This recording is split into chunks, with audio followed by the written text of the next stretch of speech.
પાણીના જળસ્તરમાં વધારો થતા વડોદરા ચારે તરફથી પાણીમાં ડૂબી ગયો હોય તેવા દ્રશ્યો સામે આવી રહ્યા છે। વડોદરાવાસીઓએ ક્યારેય ના જોયું હોય તે પ્રકારના જળબંબાકારના દ્રશ્યો જોવાનો વખત આવ્યો છે। અનેક લોકો જે બહાર ગામ ગયા હતા તે પણ વડોદરામાં ફસાઈ ગયા છે। આવી સ્થિતિમાં લોકોના રેસ્ક્યુ માટે સુરત મહાનગરપાલિકાની ફાયર વિભાગની ટીમ સજ્જ થઈને વડોદરા જવા રવાના થઈ છે। સુરત મહાનગરપાલિકા દ્વારા જ્યારે પણ ગુજરાતમાં પૂર જેવી કુદરતી હોનારત થતી હોય ત્યારે અલગ અલગ પ્રકારની કામગીરી માટે ફરજ બજાવે છે। સુરત શહેરની ટીમનો પૂર દરમિયાન રેસ્ક્યુ કરવાની કામગીરીનો પૂર્ણ અનુભવ છે તેમજ રેસ્ક્યુ પૂર્ણ થયા બાદ સ્વચ્છતા માટેની કામગીરીનો પણ અનુભવ ધરાવે છે। હાલ વડોદરામાં જે પ્રકારે વિશ્વામિત્ર નદીમાં પૂર આવ્યું છે તેના કારણે અલગ અલગ વિસ્તારો પાણીમાં ગરકાવ થયા છે। પૂર આવ્યું હોવાને કારણે હવે લોકોને અસરગ્રસ્ત વિસ્તારમાંથી બહાર આવવાનો મોટો પડકાર ઊભો થયો છે।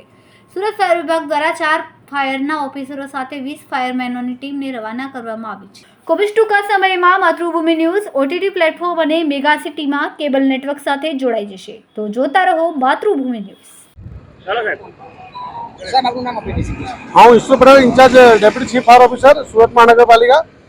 हालમાં મહેરબાન કમિશનર સાહેબના અને ચીફ ફાયર ઓફિસર સાહેબના આદેશ મુજબ જે બરોડામાં જે પાણીની ઘટના અને પૂરની ઘટનાઓ છે એની બચાવ અને રાહતની કામગીરી માટે સુરત ફાયર બ્રિગેડના 22 તરવૈયાઓ અને 4 અધિકારીઓ 4 રેસ્ક્યુ બોટો અને 4 વ્હીકલો સાથે સુરતથી હમણાં બરોડા જવા માટે રવાના થઈ રહેલ છે।